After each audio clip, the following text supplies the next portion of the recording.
Ged, fighting August 19th, Prenton Park, fight number 6 and your first step up to 6 rounds.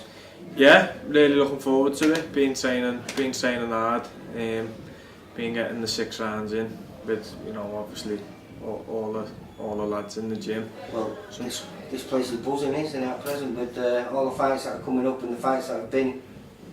Yeah, all the lads are absolutely flying. You know, Tom Farrell's got a cracker coming up with O'Hara, and you know he's training hard. I've seen a different side of Tom since this fight's been announced. Yeah.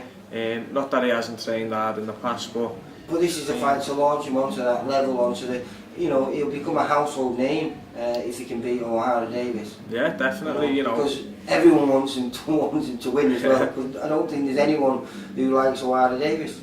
No, I think it's just the way O'Hara is. You know, he's made himself what he is really, and you know, Tom's a good lad, and he'll have the whole of Liverpool, and if not the whole of England behind him.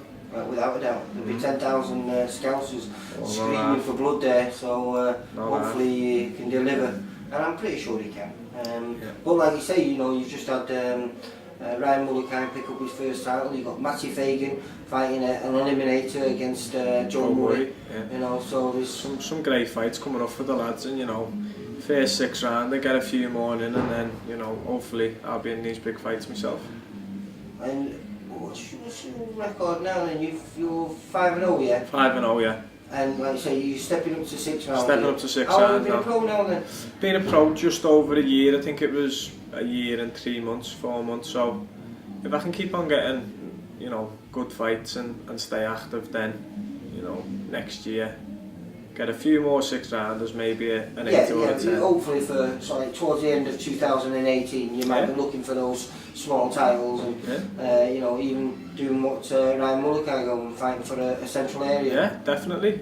You know, in the amateurs I boxed anyone and everyone, so you know, I'll do my learning phase in the pros, and then I'll just crack on and see who's out there. Well, I was talking to Ryan before he took on that fight. Again, it was a big step up because he stepped up to 6 rounds fighting Andy Keats, who at the time was a middle area champion. Yeah. Then it was another big step up to fight Ben Wager because he'd gone from 6 to 10. But he was saying, like you were saying, he had all the amateur experience, you know, so you know, why shouldn't he be moving fast? And I think, you know, you've all done well in the amateur games. All you lads in this gym here, you've all been area champions, which to be an area champion of Liverpool means you're a bit special, you know, because it's probably one of the hardest areas to win. And I don't see the reason why none of you can step up, and with everyone that is in this gym doing as well as they are, it's going to bring you all on leaps and bounds. Oh, definitely. I mean, the sparring is top class. You know, we're all, as you said, we're all well schooled, and you know, all in a weight division. You know, give or take 1 or 2 weights between. Give or take 1 or 2. We're all together. So I mean, you can't buy sparring like that, and it's very, very lucky that we've got it. You know, in our own gym. You know, we don't have to travel. I mean, we still go out and spar. You know, other lads and whatnot, but. You know, there's nothing better than being able to come in a gym and having so many different styles. You can get it down sometimes, and when you've got them, like I seen you all moving around with one another last time I was down here, and it's nice because as well as you all being here and all being similar weights, you're all different styles. Oh yeah, definitely. It's probably about you and Tom are probably the most similar because you're both built very similar, you're both very tall, and you both can box a little bit, you've got a nice reach, and it'd be sad to waste that.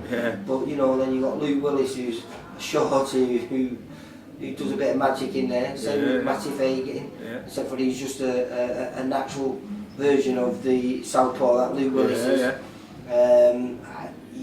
What would you say about Tom Farrell? He's as good in either, where he's orthodox. He switches, probably the best switcher I've ever watched. Yeah, I mean, he naturally switches. You can't say no more. He's just as comfortable southpaw as he is orthodox, and there's not many people who can do that. You know, there's lads who'll switch and they'll stay there for 20-30 seconds, but Tom's happy to stay there for the fight. You know, it's just what he sees fit at the time. So the sparring, you know, we've got everything really. We've got boxers, we've got people who come forward, movements, big, small, tall. So it's all just it's all just good. And how's tickets going for the 19th, mate? Tickets are going well. I always have good support, so there'll be a good few people down there. And there's a few good fights on there, like I say, there's you and Tom, but there's also a cracking little fight, or I think it's going to be a cracking little fight, between VIP fighters Ricky Starkey and Marky Evans from Wales. And you know, when VIP fighters get it on with one another, they tend to pick up the game because it's bragging rights, isn't it? Yeah, well, I know Ricky well. He used to box with the Solly, and he is a nightmare. Yeah. Well, that's what's been rechristened. The Battalion Stallion, but now he's a nightmare because he went over to Ireland, didn't he? I think was it Dublin or Belfast. Belfast, I think it was. And he gave that Sean McGoldrick a hell of a 6 rounds. Yeah, Sean's a top quality lad, you know, top quality amateur. So gold medalist at the Commonwealth Gold and a bronze medalist as well. I mean, sometimes, you know, it depends on the night, and Ricky's got a good habit of getting you into the fight that he wants you in. You know, from what I've seen of him in the pros, he's ready and he doesn't back down from no one. So give the two lads the due. You know, they're both fighting each other, both VIP fighters. And again, another important fight. His match is going to be headlining the show, and we're not sure of his opponent yet. But it's an important fight because he's got to come through it clean, come through it well, to help prepare him for his fight with Tom Stalker. Yeah, it's one of them. I think Sean knows what he's got to do in this fight. He's just got to get through it, as you said, safe and clean, and not worry too much about his performance. It's just more about getting through safe and not taking too many shots, or you know, not getting a little nick or a cut or anything like that. But I'm sure Sean will have done his own work on every boxers and he does. Their team, and prepares himself well. Yeah, he'll be in great shape and it'll stand him in good stead. You know, him and Tom's a great fight. So, you picking? I mean, if you look on experience, and if you look on previous amateur experience, you'd have to say Tom, but like you've seen with Sean many times, he's been the underdog. I'm not saying he's the underdog in this fight, but he's been there many a time. But you know, on the night, anyone. Great 55. Yeah, anyone can win on the night. If they both turn up, then it'll be a great fight. If someone doesn't turn up, the other one will win pretty convincingly. But it is what it is. You know, I think the two of them will have a good fight. You know, be entertaining.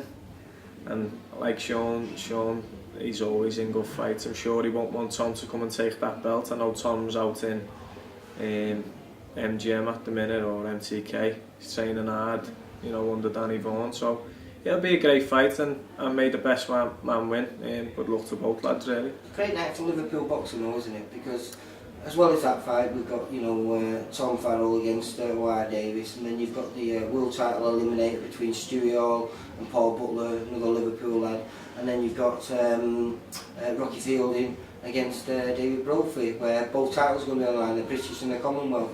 So realistically, any one of those 4 fights, it's worth the money, ticket money alone, any one of them, and you've got 4 of them. Definitely. I mean, as everyone knows, Liverpool's a big boxing city, and it's always produced good boxers, and I think now is as good as ever, really. You know, 4 good scousers on the bill. You know, Paul Butler's, you know, getting a fight that he's deserved. You know, and hopefully he'll get a crack at a world title once he beats Stuart Hall. And you know, there's Tom.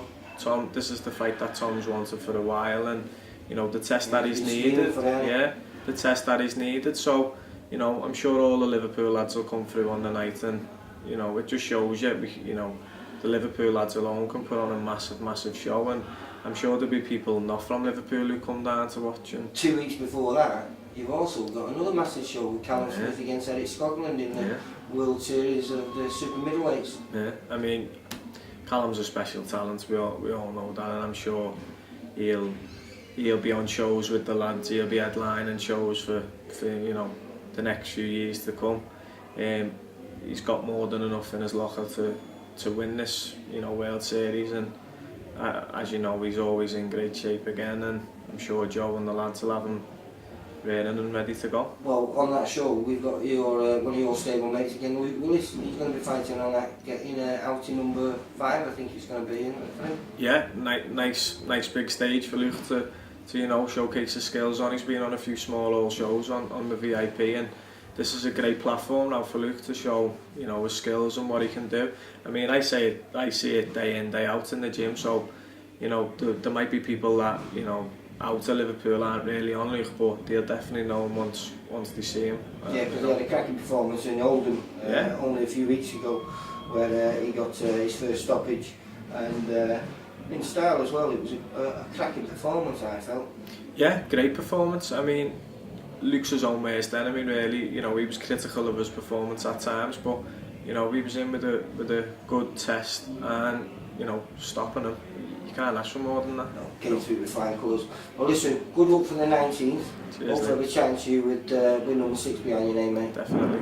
Take care, Ged. Thanks, Lee. Bye. Later.